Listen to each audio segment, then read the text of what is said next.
Allahu Allahu Allahu Allah Allahu Allahu Allahu Allah Allahu Allahu. Bismillahirrahmanirrahim. Assalamualaikum warahmatullahi wabarakatuh. Alhamdulillah wassalatu wassalamu ala nabiyyina Muhammad sallallahu alaihi wa ala alihi wa sahbihi ajma'in. Bapak Ibu jemaah muslimin dan kita doakan cintai kepada Allah Subhanahu wa taala. Kesempatan yang indah kita bisa melanjutkan kajian untuk kita timur dari kedokteran dan klasik. Pada kesempatan kali ini kita akan membawakan satu faedah, salah satu judul yang dibawakan oleh Imam Al-Bukhari, judul yaitu bab ad-dawa'i bil ajwati lis-sihr, bab berobat dengan kurma ajwa bagi sihir. Judul lengkapnya kalau kita lihat hadis ini, menangkal sihir dan menangkal racun melalui 7 butir kurma ajwa. Dan pembahasan seperti ini tidaklah dibahas di kedokteran manapun, Cina, Yunani, India, kedokteran modern, Belanda, Inggris, atau manapun juga, tapi yang dibahas di sini apa? Ini termasuk wahyu, sehingga disebutkan untuk menangkal sihir dan racun dengan 7 butir kurma ajwa. Hari ini termasuk yang jarang dilakukan oleh kaum muslimin, mengambil sebab untuk menangkal sihir dan racun melalui sebab hissi, sebab yang zahir yang bisa dipegang, yaitu kurma ajwa. Ada juga untuk menangkal sihir dengan sebab ma'nawi, nggak bisa dipegang. Seperti apa? Zikir balitang, seperti juga diantaranya ruqyah, membentengi diri dengan ketaatan Allah Subhanahu wa taala. Imam Al-Bukhari dalam sahihnya, yang mana Sahih Al-Bukhari menurut ijma' kaum muslimin bahwasanya kitab Sahih Al-Bukhari adalah sebaik-baik kitab setelah Al-Qur'an. Sebaik-baik kitab setelah Al-Qur'an. Dan terkait Ibnu Nabawi, beliau Imam Al-Bukhari meriwayatkan sekitar 120 hadis tentang ilmu pengobatan. Salah satu yang akan kita bahas, qala Imam Bukhari rahimahullah taala wa Abdullah Muhammad bin Ismail bab dawa'i bil ajwati lis-sihr, bab berobat dengan ajwa, kurma ajwa untuk sihir. Qala haddatsana Ali di sini bahasanya ya adalah Ali ibn Madini, Ali bin Abdullah ibn Madini, sebagaimana dijazam oleh Abu Nu'aim. Sebelum kita bahas hadis, kita ambil faedah dari kisah-kisah para ulama. Ali bin Madini termasuk gurunya Imam Al-Bukhari, dan beliau dijuluki sebagai Hayatul Wadi, ularnya padang pasir. Kenapa? Saking mahirnya beliau meneliti mana hadis yang lemah, mana hadis yang palsu, mana hadis yang berpenyakit. Dan Imam Al-Bukhari terkenal dengan hafalannya, terkenal dengan ketatnya dia dalam mensahihkan hadis. Tetapi Imam Bukhari ketika berhadapan dengan Ali bin Madini, berkatalah Imam Bukhari, mastasghartu nafsi illa 'inda Ali bin Madini. Diriku enggak merasa kecil kecuali di hadapan Ali bin Madini. Ali bin Madini termasuk salah satu ulama yang ketika di masa fitnah khalqil Quran, karena waktu itu para ulama banyak yang meninggal dibantai oleh khalifah pada waktu itu. Karena khalifah pada waktu itu punya keyakinan yang sesat, mengatakan Al-Quran adalah makhluk.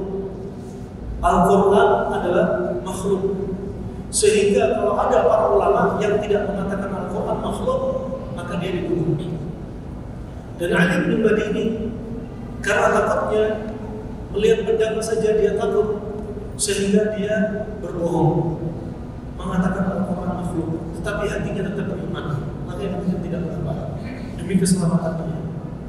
Adapun yang lainnya banyak antara ulama yang meninggal. Adapun di khilafah yaitu Ma'mun, ya, pada khilafah Abbasiyah di zaman Khalifah Al-Ma'mun, Al-Mu'tasim dan Al-Wathiq. 3 khilafah inilah, ya, kekhilafah 3 orang inilah Imam Ahmad dipenjara dan dicambuk gara-gara mengatakan Al-Quran bukanlah makhluk. Al-Quran kalam Allah, dan kalam Allah adalah sifat Allah, dan sifat Allah adalah bukan makhluk, dan dia menempel kepada Allah Subhanahu wa taala sifat Allah. Al-Quran kalam Allah. Jadi cukup kita katakan kalau kami hanya Pak, Bu, semua di bumi ini makhluk Allah. Satu yang bukan makhluk Allah. Maka Anda katakan sebagai ahli sunnah wal jamaah, katakan semua yang di muka bumi ini makhluk kecuali satu, yaitu Al-Quran. Sedangkan 3 khilafah ini mengatakan Al-Quran itu adalah makhluk. Barang siapa tidak sependapat dengan mereka akan dituntut ke penjara. Dan yang tersisa, yang tegar dengan pendiriannya mengatakan Al-Quran bukan makhluk, Al-Quran kalam Allah, adalah Imam Ahmad. 3 khilafah ini Imam Ahmad dicambuk, di penjara. Dan selesai fitnah ini di zamannya Al-Muwakkil. Ya, di saat itu selesai fitnah tersebut. Sebagaimana disebutkan dalam satu kisah bahwasanya Imam Ahmad pernah berjumpa dengan seorang laki-laki yang dipenjara bersama Imam Ahmad, yang dikenal dengan laki-laki yang namanya Abul Haytham. Dia adalah termasuk perampok, pencuri. Dan dia melihat Imam Ahmad sedang diuji dengan cambuk dan dipaksa mengatakan Al-Quran makhluk, tapi Imam Ahmad tidak mau. Sampai kemudian perampok tadi berkata kepada Imam Ahmad, mendatangi Imam Ahmad, kata Imam Ahmad, "Mada turid?" Apa yang kau inginkan? Kemudian kata perampok ini, Abul Haytham, dia katakan, "Julitu 13,000 sautan mufarraqan fi ta'ati syaitan." Aku dicambuk oleh orang-orangnya khalifah ini sebanyak 18.000 cambukan karena taat kepada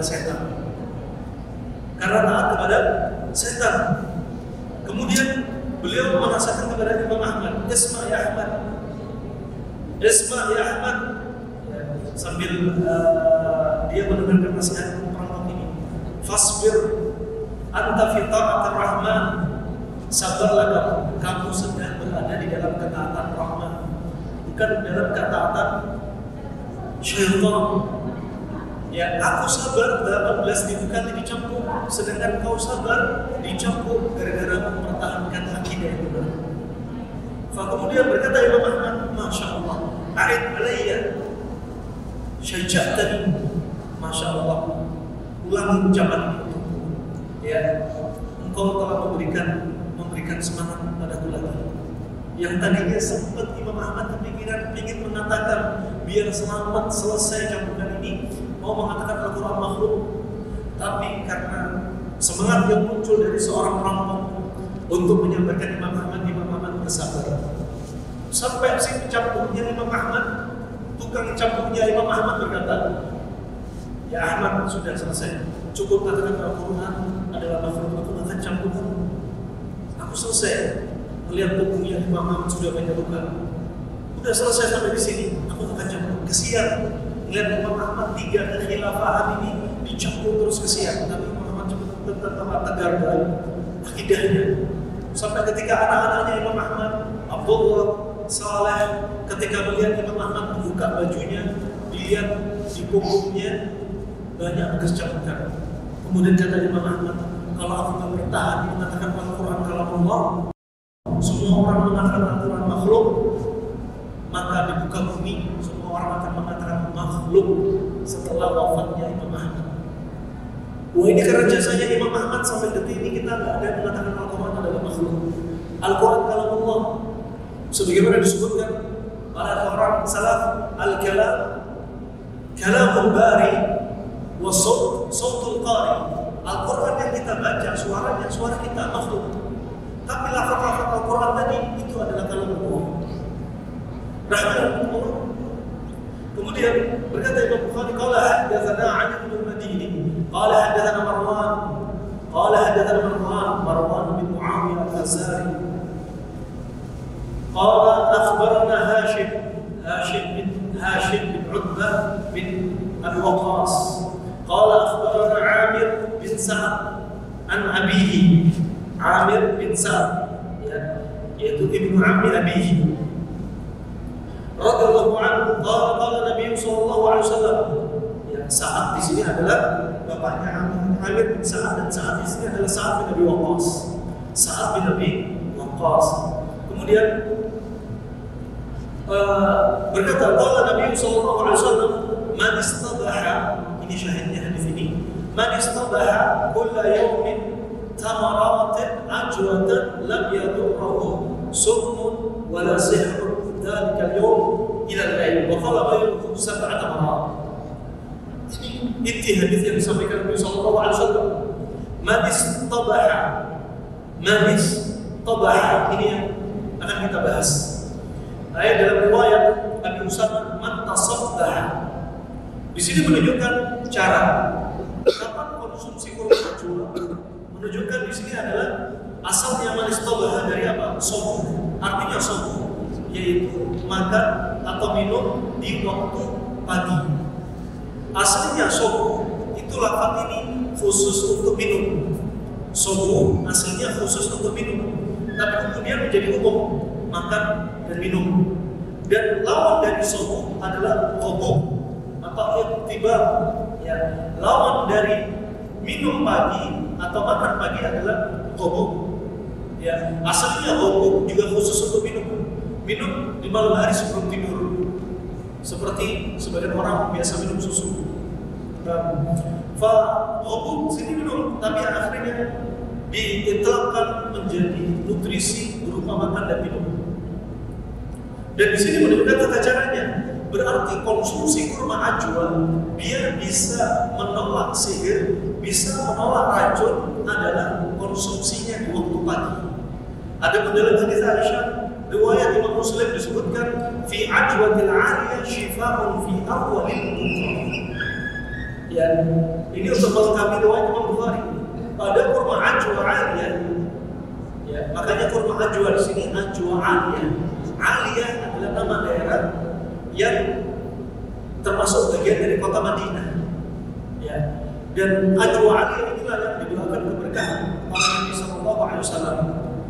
Fi ajwatil 'aliyah shifaa'un fi awwalil bukrah. Berarti konsumsinya kapan? Konsumsinya fi awwalil bukrah. Ya. Berarti kapan awal bukrah? Awal waktu masuk pagi. Ya. Awal masuk pagi itulah waktu dia konsumsi 7 butir kurma ajwa. Berarti kurma ajwa untuk menolak sihir dan racun ada waktunya. Karena Nabi yang menyebutkan. Ya, bukan dikonsumsi di siang hari, bukan dikonsumsi sore hari, tapi kalau mendapat manfaat untuk menangkal racun dan menangkal sihir adalah konsumsi fi awalil bukrah, di awal pagi. Waktu subuh adalah waktu makan pagi. Nah, disebutkan kulla yaumin, setiap hari. Barang siapa makan setiap harinya, paginya makan kurma ajwa, kulla yaumin, setiap hari. Ya. Tamaratin ajwa, kurmanya kurma ajwa. Di sini tidak disebutkan 7, tetapi dalam riwayat disebutkan 7. Lam yadurruhu, tidak akan membahayakan diri dia, summun, racun, wala sihrun, juga sihir. Racun dan sihir tidak membahayakan diri dia dari hari itu ilal lail, sampai malam hari. Kalau sudah malam hari berarti habislah efeknya. Bisa dipahami? Waktu konsumsi awal pagi dan efeknya biar tidak terkena sihir dan racun, efek itu berlaku dari pagi sampai malam. sampai terbenamnya matahari. Sampai terbenamnya matahari. Kemudian rahman wa rahmatullah jami'an. Fa di sini lafaz yang pertama tidak ada disebutkan, di antaranya ada dalam hadis ajwa, dan ada juga disebutkan muqayyad, dikhususkan adalah kurma ajwa. Kurmanya kurma ajwa.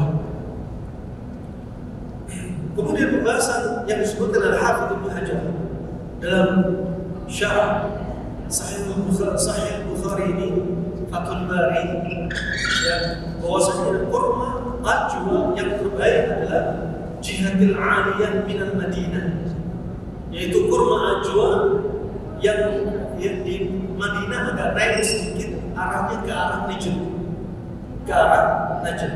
Nah, fa ini dimaksudkan kurma ajwa yang diinginkan, ya. Kemudian yang menunjukkan kurma ini kurma ajwa aliyah, di antaranya juga sabda Nabi SAW, man akala sab'a tamaratin mimma baina al-aklayha hina yusbiha. Barang siapa makan 7 butir kurma ajwa baina labataiha, maksudnya yaitu apa? Labatai al-Madinah. Labatai al-Madinah, yaitu ke arah condong ke arah Najd. Kemudian datang dari Ibnu Abi Atiq ketika disebutkan syifa'un fi awwalil bukra aw tirya. Kurma itu adalah obat ketika dikonsumsi di awal pagi atau teriak. Ya, teriak di sini bisa jadi lafaz yang menunjukkan si perawi ragu. Ya, awal bukra atau teriak. Ini perawi ragu dalam riwayat Ibnu Abi Atiq. Dan teriak, ada yang mengatakan teriak kalau diartikan dalam bahasa kita seperti antioksidan. Antioksidan di antara fungsinya. Ada yang mengatakan teriak adalah termasuk dawa ma'ruf yu'aliju bisu, termasuk obat yang dirangkai, disusun, yang digabung, dicampur untuk apa? Untuk menghilangkan racun di dalam tubuh. Kemudian berkata Al-Hafidz Ibnu Hajar rahimahullah ta'ala dari hadis Jabir, al-ajwa minal jannah, ajwa itu dari jannah, dari surga, wa hiya shifa'un minas sum, dia adalah obat untuk racun, obat untuk racun.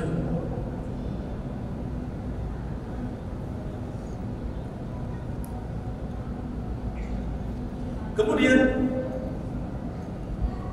disebutkan oleh Al-Hafidz Ibnu Hajar pula bahwasanya kurma di sini dikhususkan adalah betul-betul kurma ajwa, bukan semua kurma, bukan semua jenis kurma, bukan sukari, bukan kurma Tunis, bukan kurma Turki, ya, bukan kurma Mejol, ya, bukan juga kurma Cina, tapi yang dimaksudkan betul-betul kurma ajwa, ajwa al-aliyah, ajwa al-aliyah. Walladhi yadhhar خصوصية ذلك بتناول أول النهار لأنه حينئذ يكون الغالب أن تناوله يقع على الريق, dan dikonsumsi yang terbaik memang kurma itu ala ring ketika perut kosong. Lihat Nabi SAW seringnya sahur kurma. Ni'mat suhurul mu'min al-tamr, senikmat-nikmat sahurnya seorang mukmin adalah kurma. Nabi pernah sahur selain kurma, tapi paling sering Nabi sahurnya kurma. Hadits Anas bin Malik riwayat Abi Dawud. Di pagi hari juga disebutkan di sini apa termasuk kurma ajwa yang dikonsumsi kapan? Awal bukra, awal pagi. Dan saat makan di situ terjadi awal pagi, makanya man tasabbaha, artinya tasabbaha yaitu makan pagi, subuh. Nah, kenapa subuh? Karena ketika perut kosong, makanan-makanan yang manis itu adalah yang terbaik untuk dikonsumsi karena bagus untuk liver dan limpa. Bagus juga untuk lambung. Nabi ketika sahur kurma. Kalau pagi ada kurma ajwa, kalau pas lagi nggak puasa, buka puasa bukan air minum yang putih, bukan minum air putih yang ketika puasa konsumsi. Ketika buka puasa bukan air putih yang diminum ketika buka, tapi apa? Kurma rutop. Kurma rutop. Ya, ini menunjukkan yang manis-manis juga harus ketika buka kosong. Bayi baru lahir juga bukan air susu, bukan air putih yang dikasihkan ke bayi baru lahir. Tapi apa? Ditahnik dengan kurma. Makanya ketika berpuasa ini rasa terbaik mengkonsumsi kurma. Nah, kemudian rahimahullah jami'an disebutkan oleh Al-Khattabi bahwasanya kenapa dipilih jenis ajwa, kurmanya kurma ajwa, dan dia bermanfaat untuk racun dan sihir.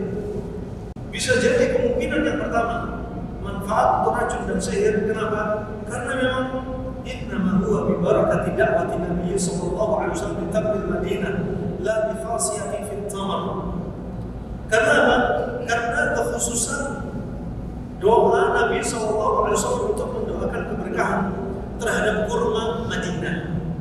Tidak khusus pada jenisnya kurma. Ya, berarti di sini ada ulama yang berpendapat maka 7 butir kurma tidak harus jual. Kurma air pun yang ada di Madinah bisa. Nah, ini pendapat Al-Khattabi. Nah, berikutnya ada yang mengatakan di antaranya Ibnu Tin berpendapat bahwasanya itu kurma Madinah yang khusus yang hidup di zaman Nabi sallallahu alaihi wasallam. Adapun di zaman sekarang, ya, adapun di zaman sekarang sudah tidak berlaku lagi. Tapi kata Al-Hafidz Ibnu Hajar, ya, pendapat ini adalah pendapat yang tidak benar. Kurma ajwa tetap berlaku, keberkahan yang didoakan Nabi SAW, ajwa aliyah tetap berlaku sampai detik ini. Dan sebagai di antaranya makanan yang bisa dikonsumsi untuk menolak sihir dan racun. Makanya tak heran orang-orang ahli ruqyah memanfaatkan kurma ajwa untuk dikonsumsi di pagi hari bagi orang yang disihir, sudah terkena sihir atau kesurupan, ya, dan yang semisalnya. Kemudian ada jami'an ada para dokter di zaman sekarang seperti kami nukilkan dari yaitu dari dokter-dokter pengajar Kuliatul Ulum di Jami'atis Sanaa, dokter sekaligus dia dosen di kedokteran di ibu kota Sanaa, Yaman, yaitu Dr. Marwa Abdurrahman Ahmad. Ya, beliau melihat bahwasanya di sini ada ijaz tamr, mukjizat dari kurma dalam hal kesembuhan dan pencegahan penyakit. Dia dalam hal apa? Pengobatan sekaligus sebagai pencegahan, kuratif dan preventif. Dan di dalam kurma itu ada mikrobat, dan dia sebagai apa? Wikoyah pencegahan dari mikrobat yang berbahaya, yang membuat penyakit. Ternyata bisa konsumsi kurma. Kurma ternyata mengandung antimikroorganisme, Juga di antaranya Dr. Laila Ahmad At-Tayyib, ya, dia juga meneliti tentang yaitu keutamaan kurma sebagai obat nabawi, ya, sebagai obat nabawi, terutama kurma ajwa. Juga di antaranya para dokter meneliti ada sebagian orang yang terdampak racun ular, racun kalajengking, diberikan atau dianjurkan untuk konsumsi kurma ajwa. Kalajengking dengan dia, ular dengan dia dianjurkan oleh dokter ini untuk konsumsi kurma ajwa sekitar 9 sampai 11 butir kurma ajwa. 9 sampai 11 butir kurma ajwa. Kemudian dokter teliti efek racun tersebut berkurang. Ya, ini penelitian mereka. Juga pernah di antaranya yang dilakukan seperti Al-Harith bin Kaldah juga yang waktu itu beliau pernah memberikan resep kurma ajwa juga ditambahi talbinah. Ya, kurma ajwa yang dicampur dengan talbinah. Ketika apa? Ketika ada sahabat Nabi SAW yang mengalami penyakit yang dianjurkan oleh Al-Harith bin Kaldah untuk dia apa? Ayyaluddahu bisab'i tamaratin. Yalud itu termasuk apa? Memasukkan obat fi janibil fam. Obat dimasukkan di sampingnya lidah, di mulut samping kiri kanan. Dan beliau menggunakan apa? 7 butir kurma ajwa. untuk mengobati apa? Al-mafqud. Ya, untuk mengobati al-mafqud yang dialami oleh sahabat ini. Ya, yang dialami oleh sahabat al-mafqud itu sakit dada atau sakit jantung. Dan dianjurkan untuk konsumsi apa? Kurma ajwa 7 butir dan dialogkan, dipaksa diletakkan di janibil fam. Juga Al-Harith bin Kalda minta talbiha, minta al-hulbah, minta al-hulbah atau bahasa Indonesianya kelapet. Ini diantaranya rahimahumullah jami'an. Kurma ajwa juga digunakan dokter Arab di zaman Nabi SAW untuk mengobati apa? Penyakit keracunan termasuk sakit jantung. Ya, dia juga bisa mendetoks. Ini rahimahumullah jami'an dinukilkan dari pendapat Al-Hafidz Ibnu Hajar dari Fathul Bari jilid ke-12 halaman 279. Kemudian rahimahumullah jami'an Al-Qurtubi berpendapat bahwasanya zahirul hadits khususiyatul ajwa Madinah bidafi sum wa ibtal sihr.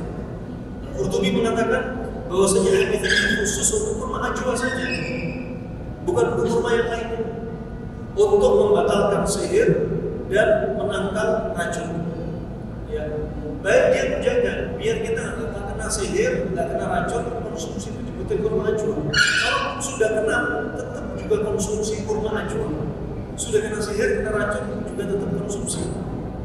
Nah, fa'idirahi warahmatullah jami'an. Lantas apa kaitannya ilmiahnya kurma ajwa ini? Berkata Al-Hafidz Ibnu Hajar, "Wa min himmatina man takallafa lidzalika faqala." Mereka meneliti, memaksakan diri ingin apa sih ilmiahnya? Karena di balik syariat Islam, juga di balik apa yang dilakukan Nabi SAW identik dengan hikmah kesehatan. Faqala inna su'um innama taqtulu taqtulu nas li ifrati burudatiha. Racun itu sebenarnya bisa membunuh. Kenapa? Karena dingin pada tubuh yang berlebihan. Makanya disebutkan dalam satu hadis yang lemah, riwayat Suyuti yang bunyi lafadznya inna aktsara al-maradhi bisabab al-barad wa tukham. Banyak sekali penyakit yang disebabkan karena dingin dan lembab atau dahak. Nah, dan racun ini rata-rata dari apa?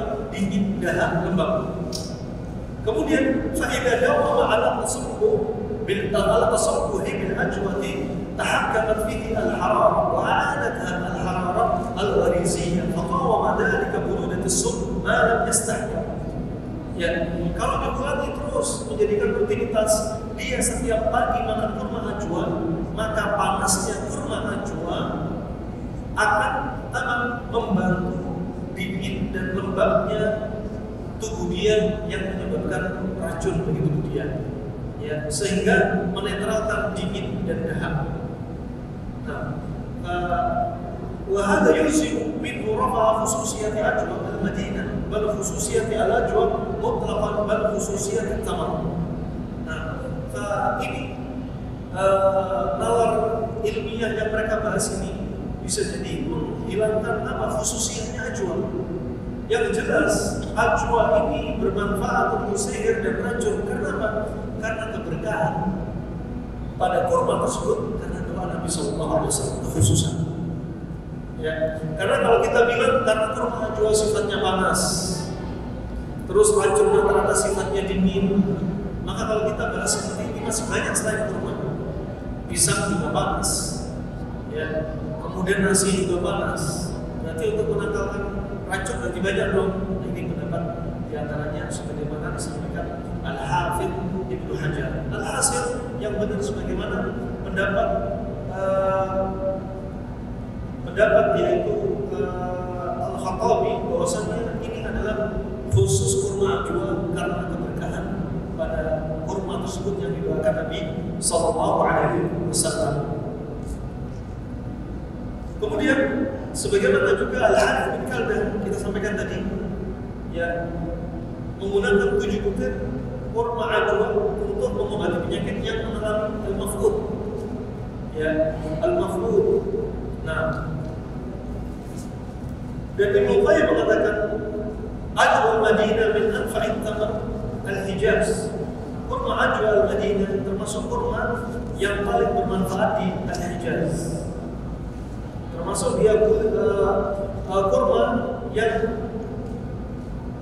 mulia karena doa Nabi Sallallahu Alaihi Wasallam, karena keberkahan yang didoakan Nabi Sallallahu Alaihi Wasallam, dan dikonsumsi ketika perut kosong atau awal bukrah atau subuh. Karena demikianlah manfaatnya akan didapati lebih banyak. Kalau kurma dikonsumsi bersama makanan, berarti efek dari kurma berkurang, efek obatnya.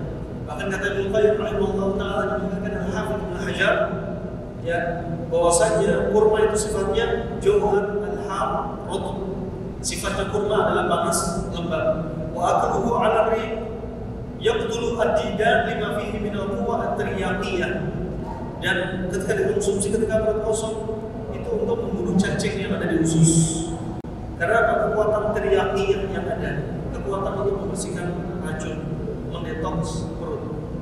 Nah, ini rahimahullah jami'an di antaranya faedah yang bisa kita kupas pada siang hari ini. Ya, semoga yang sedikit ini sebagai bekal bagi kita, bahwasanya di sana ada wasiat dari Nabi Sallallahu Alaihi Wasallam untuk menangkal racun dan sihir, atau kalau sudah terdampak racun dan sihir ternyata konsumsi dengan 7 butir kurma ajwa. Wallahu a'lam bishawab. Pertanyaan tafadhol.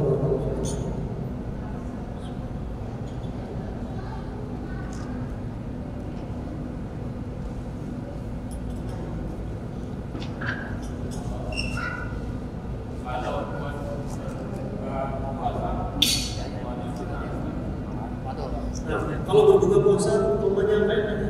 Contohnya, datang dari hadis Ibnu Abbas, juga hadis Aisyah radhiyallahu anha, juga dari Anas bin Malik, bahwasanya dikatakan kalau Nabi Sallallahu Alaihi Wasallam yuftiru bil-utama, adalah Nabi Sallallahu Alaihi Wasallam kebiasaannya berbuka dengan kurma basah, sering. Bukan berbuka dengan minum air putih, es campur, es teh dan sebagainya. Tapi apa? Rutubah, kurma rutub. Qabla an yusalliya. Di sini kata Syekh Utsaimin ada rahasia. Makan kurma rutub sebelum sholat. Artinya kata Syekh Utsaimin, habis makan kurma rutub langsung beranjak ke masjid bagi kaum laki-laki. Jangan kurma rutub dan makan yang lainnya. Karena apa? Kalau menurut pembahasan para ulama klasik, kalau habis makan buah jangan langsung makan besar. Kalau sedang makan besar jangan sambil makan buah. Kalau habis makan besar jangan langsung makan buah. 3 kondisi. Ya, ketika Anda makan buah jangan langsung makan nasi. Contoh. Ketika Anda sedang makan nasi jangan sambil makan buah. Contoh. Yang ketiga, ketika Anda baru aja makan besar, Anda langsung makan buah. Ini nggak dianjurin. Makanya kata Syekh Utsaimin rahimahullah taala, selepas makan kurma rutub, itu disebut qabla yusalliya, artinya apa? Habis makan kurma rutub langsung ke masjid. Sehingga antara makan buah dan makan besar terpisah. Makan buah dulu, kemudian dipisah dengan apa? Kita sholat maghrib, menjalankan kaki ke masjid, sholat sunnah, ya, kemudian baru makan besar. Ada jarak. Karena ternyata pembahasan seperti para ulama klasik seperti Ibnu Qayyim, buah kalau dicampur dengan makan besar akan terjadi pembusukan di usus. Subhanallah, tidak. Ya, hikmah di balik apa yang dibahas oleh mereka. Kalau tidak dapat kurma rutub, fa'ilam yajid fabitamarat, maka bisa makan kurma kering.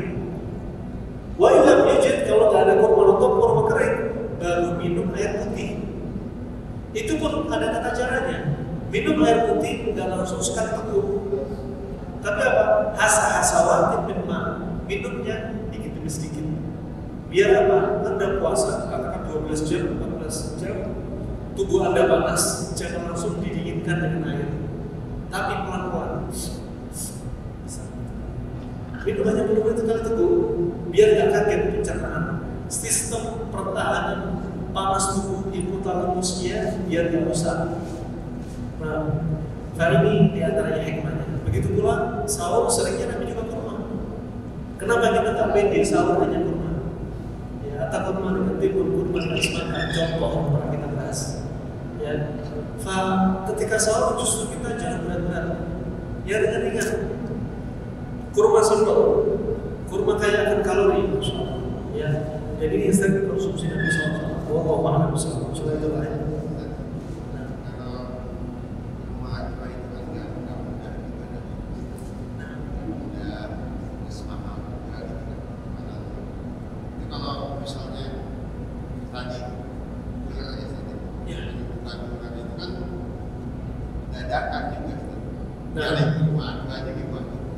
Ini kalau memungkinkan, karena di Arab memang identik dengan kurma. Kalau di sini kita nggak setiap tempat jual kurma. Kalau di Arab di sepanjang jalan ada aja kurma. Karena memang makanan pokok mereka. Ada pun di sini bukan makanan pokok kita. Ya di sini bahasanya, karena bahasanya orang yang tinggal di Arab dan mudah didapatkan. Ya kalau susah nggak harus kita cari apa? Cari kurma ajuan. Ya orang digigit ular kelamaan cari kurma ajuan. Masih beli online, masih beli di tukang handal misalnya. Ada pun cara yang sering dipakai orang-orang klasik di masa silam. Kalau digigit ular ada dua cara. Apa yang mereka lakukan? Ularnya kalau bisa ditangkap sama orang yang lain, ya ditangkap di belakang ekornya dan ekornya diletakkan di tempat gigitannya. Ini pernah kami tanyakan kepada para ulama. Hukumnya nggak boleh. Kenapa? Darah ular akan masuk ke tubuh kita. Ini haram. Cara kedua, bagaimana caranya? Ular ini, masya Allah, rantai makanannya dari ular adalah kata. Ya, dan ular ini subhanallah kenapa yang dipakai orang klasik ekornya sebagai penawarnya? Ular kalau sakit, dia melingkar dan gigit ekornya, obat dia di ekornya. Kemudian cara klasik yang lainnya adalah dengan menggunakan kata. Ya, kata ini kata yang kulitnya tebal. Ya warnanya hijau kecoklatan. Ya kata ini ternyata jadi makanan ular dan dia jadi obat penangkal racun pada ular, penggantinya sabu, sirup anti bisa ular. Kalau belum tentu sabu ini bermanfaat untuk gigitan semua ular, ternyata nggak semua ular.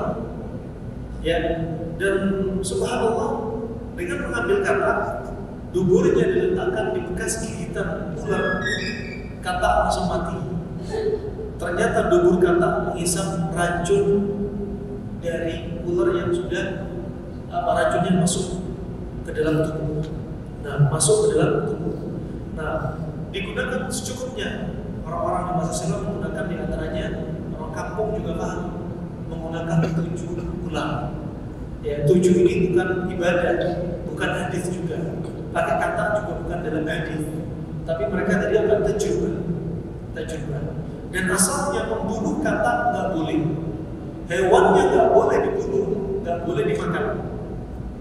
Hewannya nggak boleh dibunuh juga nggak boleh dimakan. Kemudian kami tanyakan kepada guru kami, ya Syekh, kalau ini digunakan boleh nggak? Nggak apa-apa, nyawanya manusia lebih berharga daripada kata. Subhanallah, ternyata cara ini teruji coba. Sudah ada tetangga kami, ya, sekitar 2 hari sebelumnya sudah gigit ular hijau, ular yang sangat berbahaya mematikan. Dibawa ke puskesmas, sudah disuntik serum anti bisa ular, masih belum membuahkan hasil, bahkan perutnya bengkak membesar karena livernya sudah keracunan racun ular. Kemudian padahal itu kan sudah digigit 2 hari yang lalu, dikasih dubur kata di tempat gigitan, subhanallah sembuh dengan izin Allah Subhanahu wa taala. Ini tidak disebutin dalil, tapi kalau teruji coba boleh selama tidak ada unsur kesyirikan. Ini bukan pindahan penyakit. Kalau ada kambing, ini orang kanker, penyakit kanker dipindah ke kambing, ini pasti pakai bantuan jin. Tapi kalau ini dubur kata, isep racun. Ada pun yang sabit dari Nabi SAW, seperti Nabi disengat kalajengking. Nabi pernah disengat kalajengking ketika sedang sholat sampai Nabi melaknat kalajengking. La'nallahu ala maya dan Nabi yang berbeda. Kalau dalam riwayat maya dan musola dan musola terlaknatlah kalajengking, tidak membiarkan Nabi atau bukan Nabi untuk disengat. Dalam riwayat tidak dibiarkan orang sholat atau nggak sholat untuk disengat. Kemudian Nabi menghentikan sholatnya. Kenapa? Bisa jadi pertama kalau Nabi masih melanjutkan sholat, bisa jadi nggak khusyuk. Kenapa? Saking sakitnya gigitan di kaki dia. Kedua, khawatir kalau Nabi banyak gerak, racun akan semakin menyebar kemana-mana. Nabi menghentikan sholatnya, kemudian Nabi minta kepada para sahabat air dingin dan garam. Air dingin untuk mendinginkan racun sifatnya panas. Garam untuk mengikat racun sel protein yang sudah masuk ke dalam tubuh, diikat sama garam untuk dikeluarin. Kata Ibnu Qayyim, bisa ditambah bekam untuk dihisap. Ya, kalau ada yang kata, kalau ini bekam. Kemudian Nabi SAW memegang daerah sekatannya yang sakit sambil meruqyah Al-Ikhlas, Al-Falaq, An-Nas sampai sakitnya berkurang dan hilang. Di sini terkumpul dua pengobatan kauniyah dengan air dan garam, dan pengobatan ilahiyah dengan ruqyahnya. Dan kata Ibnu Qayyim, cara ini juga bisa dipakai untuk gigitan ular. Wallahu a'lam. Insyaallah kita ya. Cukup insyaallah. Masya Allah. Ya, mari. Assalamualaikum warahmatullahi wabarakatuh. Tentang masalah sihir. Masalah sihir itu manusia yang menghabiskan kena sihir itu ini apa? Pernah saya katakan. Itu manusia yang kena sihir penghabis itu adalah Rasulullah SAW. Dia yang pertama yang menghabiskan kena sihir. Habis itu turun surat Al-Falaq sama An-Nas. Nah, setelah itu tidak ada sihir lagi. Mohon penjelasan tentang mana? Nah, sihir tetap ada. Sihir tetap ada. Cuma waktu itu Nabi kena sihir sekali. Sebagai apa hikmah? Nabi saja kena sihir. Menunjukkan apa? Sihir tidak kena sihir atas izin Allah. Begitu pula Nabi juga pernah kena ain mata jahat. Mata jahatnya Yahudi. Ya, sampai Nabi sakit. Ya, artinya Nabi sebagai hikmah apa? Nabi hanyalah seorang hamba dan Rasul. Ya, semua Nabi sehat sakit juga atas izin Allah Subhanahu wa Ta'ala. Dan itu pun ketika kena sihir, Nabi berdoa agar ditunjukkan. Kemudian dikirimlah dua malaikat, satu di kepala, satu di kaki. Malaikat yang di kepala berkata, "Hadza rajul matbuh." Laki-laki ini kena sihir, yaitu Nabi Muhammad. Kemudian malaikat yang di kaki bertanya, "Matbuh, siapa yang nyihir dia?" Kemudian malaikat di kepala menjawab, Labid bin Asam. Pelakunya adalah Labid bin Asam. Di situ berarti kalau Anda kena sihir juga doa kepada Allah. Nabi juga. Ya. Kemudian dikabarkan, Anda ngomong apa ketika kena sihir? Anda doa kepada Allah. Ya Allah, tunjukkan bukhul sihirnya di mana ya Allah. Hentikan makarnya dia ya Allah. Dan akhirnya malaikat mengkabarkan bukhul sihirnya di sumur apa? Bani Darwan. Sumur Darwan, ya, sumurnya Bani Zuraik, ya, sumurnya Bani Zuraik. Dan kemudian Nabi mengirim beberapa sahabat untuk mengambil tali ikatan sihir yang ditindas di bawah batu besar. Setelah itu turunlah tadi surat Al-Falaq An-Nas, ya, sebagaimana disebutkan Ibnu Katsir rahimahullah taala, dan terputuslah sihir. Ini kalau ingin memutuskan sihir dengan jalan pintas, kalau ketemu bukhul. Kalau tidak ketemu bukhulnya bagaimana? Hirupnya sampai sembuh. Hirupnya terus sampai sembuh. Nah, karena bukhul macam-macam, ada yang sihir parasyut. Sihirnya dilempar, kita susah nyari bukhul. Ada yang sihirnya sebagian orang meletakkan bukhul di mana? Di mulutnya jenazah. Kemudian jenazah dikuburin. Ya, wah ini makar-makar para dukun dan tukang sihir. Alhasil ruqyah sampai sembuh. Dan tidak perlu dialog dengan jin, terus ruqyah saja. Nabi SAW tidak bicara kata ruqyah, ya. Nabi cuma apa? Berkata apa? Ukhruj wa an ya'du Allah. Keluarlah wahai Rasulullah. Kenapa? Karena kadang jin yang berbicara mengadu domba. Orang yang disihir dengan keluarganya. Orang yang disihir ini famili kalian sendiri dan seterusnya. Padahal tidak. Allah Maha Besar.